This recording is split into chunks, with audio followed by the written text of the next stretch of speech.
Assalamualaikum warahmatullahi wabarakatuh. Kami dari kelompok 3 akan menjelaskan mengenai materi analisis data kualitatif. Berikut adalah nama-nama dari kelompok kami. Baik, langsung saja. Yang pertama yakni pengertian dari analisis data.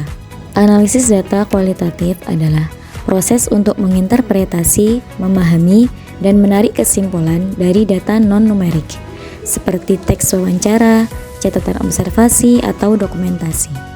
Fokus dari analisis ini adalah pada pemahaman mendalam tentang konteks, makna, dan pola yang muncul dalam data. Tujuan utama analisis kualitatif adalah untuk menemukan tema, kategori, atau konsep yang relevan, serta mengidentifikasi hubungan antar elemen-elemen tersebut. Selanjutnya, yaitu proses analisis data kualitatif. Jadi, tahapan analisis data pada proses penelitian kualitatif sangatlah penting. Ketika data-data terkumpul dari berbagai sumber, contohnya wawancara, dokumentasi, dan juga observasi.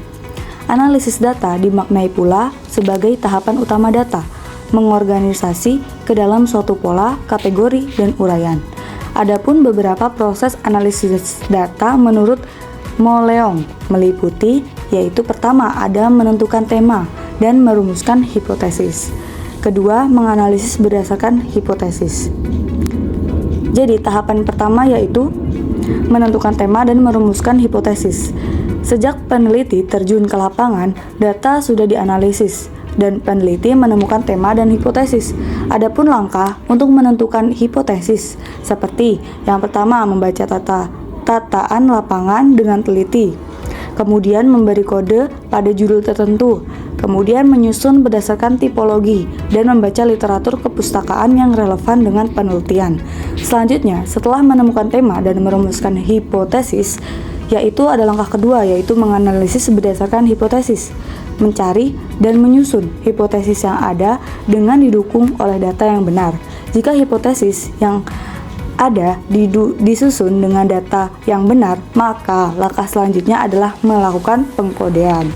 Selanjutnya, data itu tidak terstruktur dan cenderung banyak pada penelitian kualitatif. Maka dari itu membutuhkan sebuah perencanaan dan strategi yang tepat dalam melakukan pengolahan dan analisis data. Ada beberapa cara sebagai langkah pendekatan dalam penyusun analisis data penelitian kualitatif. Di antaranya ada 1. Collaborative social research approach. Yang kedua, interpretative approach. Yang ketiga, social anthropological approach.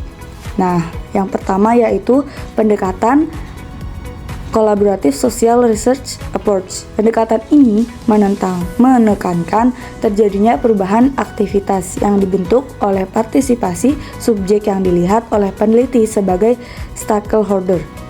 Jadi, data yang terkumpul difleksibelkan sebagai feedback terhadap aktivitas dan informasi guna menyelesaikan masalah, memahami situasi, atau bahkan memenuhi eksperimen. Yang kedua yaitu pendekatan ini menekankan pada aktivitas sosial dan manusia diperlakukan sebagai teks. Sederhananya, kegiatan manusia dilihat sebagai koleksi simbol dengan penuh ekspresi arti. Kemudian yang ketiga yaitu pendekatan yang menekankan pada aktivitas studi kasus. Nah, langkah pengumpulan data ini dilakukan dengan mempertimbangkan waktu pelaksanaan saat di lapangan oleh peneliti di suatu komunitas. Nah, kemudian ada model analisis data kualitatif. Secara singkat diuraikan bagaimana prosedur analisa data kualitatif dilakukan, yaitu terdapat beberapa tahapannya. Yang pertama, analisis data saat studi pendahuluan. Yang kedua, analisa data saat di lapangan. Dan yang ketiga, analisa data selesai dari lapangan. Yang pertama, analisis data saat studi pendahuluan. Analisa dapat dilakukan pada saat peneliti memulai studi pendahuluan. Jadi, analisis data studi pendahuluan itu dilakukan saat peneliti memulai studi pendahuluannya, saat di lapangan, dan bahkan selesai dari lapangan. Kemudian, fokus penelitian pada peneliti yang ini masih bersifat samar dan dapat berubah sewaktu-waktu. Perubahan ini dapat disebabkan adanya pendalaman dari peneliti yang terjadi dan diperoleh saat di lapangan. Jadi sewaktu-waktu bisa berubah ya. Adapun beberapa kegiatan yang dapat dilakukan saat pra-lapangan. Yang pertama, jangan lupa menyusun rencana, menentukan lokasi, mengurus izin, studi pendahuluan atau penjajakan lapangan, kemudian memilih peserta penelitian, siapa yang mau diteliti, habis itu menyiapkan perlengkapan penelitian, dan yang terakhir menjunjung etika penelitian. Jangan lupa ya. Kemudian setelah ada analisis data saat studi pendahuluan, ada juga analisa data saat di lapangan. Jadi karakteristik tahapan penelitian ini dengan menelaah semua data yang diperoleh saat berada di lapangan, baik menggunakan teknik observasi, wawancara, triangulasi, dan telaah dokumen. Beberapa aktivitas yang dapat dilakukan saat di lapangan. Jadi ini ada ya beberapa aktivitasnya, yaitu memilih lokasi, jaga etika penelitian, jangan lupa memperkenalkan diri, menjelaskan waktu penelitian, membangun hubungan emosional secara profesional, mempelajari bahasa dan menghormati adat istiadat kebiasaan setempat, melakukan pencatatan hasil penelitian di lapangan, mampu menentukan titik temu jika ada kondisi saling bertentangan. Jadi penting ya analisa data saat di lapangan. Kemudian yang ketiga, analisa data selesai dari lapangan. Karakteristik tahapan selanjutnya ini sudah selesai dari lapangan adalah menyusun laporan penelitian secara lengkap sesuai kaidah prosedur yang dipersyaratkan. Ada beberapa model prosedur analisis kualitatif yang dikenal, yaitu analisis data. Yang pertama, teknik analisis data kualitatif model Miles dan Huberman. Miles dan Huberman mengemukakan bahwa metode atau teknik pengolahan data kualitatif dapat dilakukan melalui 3 tahap, yakni data reduction, data display, dan conclusion drawing atau verification. Kemudian yang kedua, teknik analisis data model Spradley. Menurut Spradley, tahapan teknik analisis data kualitatif meliputi analisis domain, taksonomi, dan komponensial, dan analisis tema kultural yang akan dijelaskan dalam pemaparan selanjutnya. Selanjutnya yakni jenis-jenis analisis bahasa. Analisa kesalahan adalah metode yang digunakan untuk mengidentifikasi, mengklasifikasikan, dan menjelaskan kesalahan yang dilakukan oleh pembelajar dalam proses belajar. Dalam hal ini yaitu siswa, terutama dalam konteks berbahasa. Analisis kesalahan memiliki beberapa tujuan, yaitu yang pertama, meningkatkan pembelajaran, meningkatkan pola kesalahan, dan mengembangkan teori pembelajaran. Adapun langkah-langkah analisa kesalahan, yaitu yang pertama adalah proses pengumpulan data. Proses pengumpulan data ini berarti peneliti mengumpulkan contoh kesalahan berbahasa yang dialami oleh siswa, seperti dari hasil ulangan, karangan, atau percakapan langsung. Contohnya, pada jurnal berjudul Analisis Kesalahan Fonologis dalam Keterampilan Berbicara Bahasa Arab oleh Nawang Wulandari pada tahun 2020, data mengenai kesalahan pengucapan dalam menerapkan maharoh kalam diketahui melalui observasi langsung yang dilakukan oleh peneliti.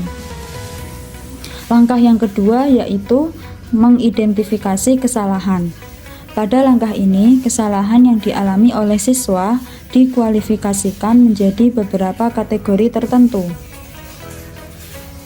seperti kesalahan dalam pelafalan, pembentukan kata, atau penyusunan kalimat.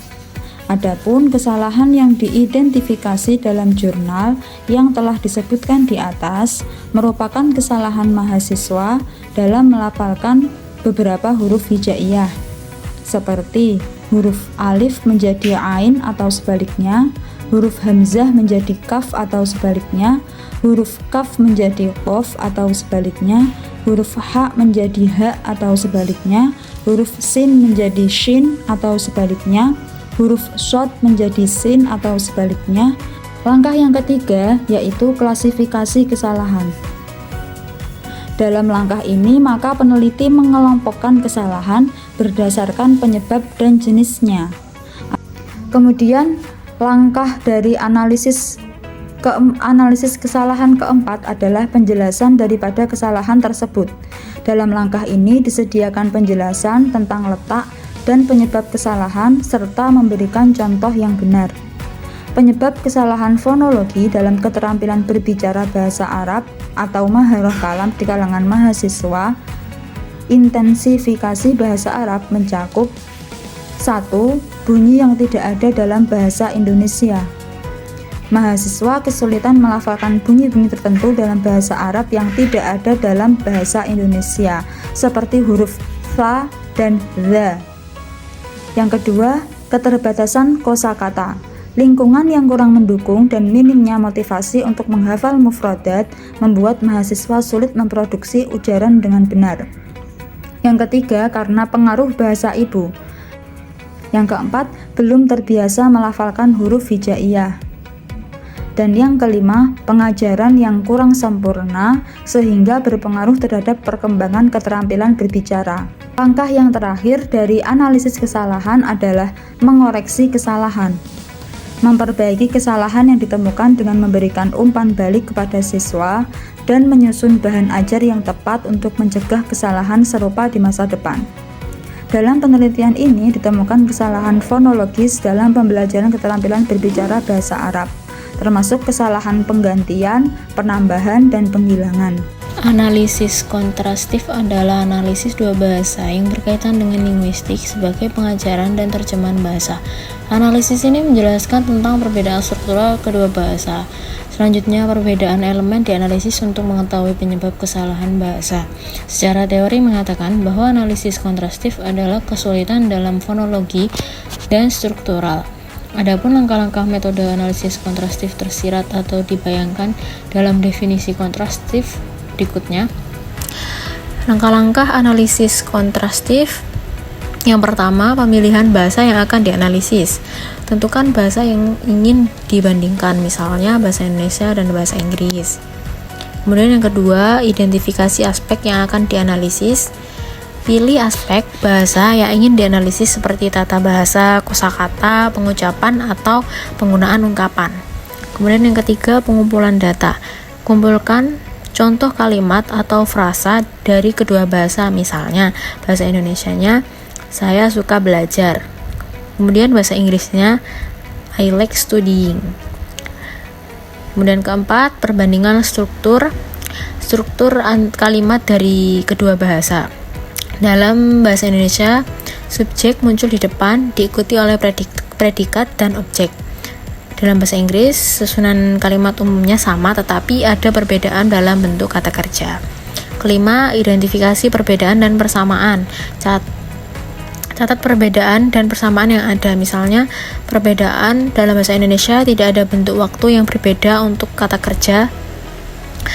Suka tetap sama untuk semua waktu, sedangkan dalam bahasa Inggris bentuk kata kerja berubah tergantung waktu. Contoh, like untuk masa lalu. Persamaan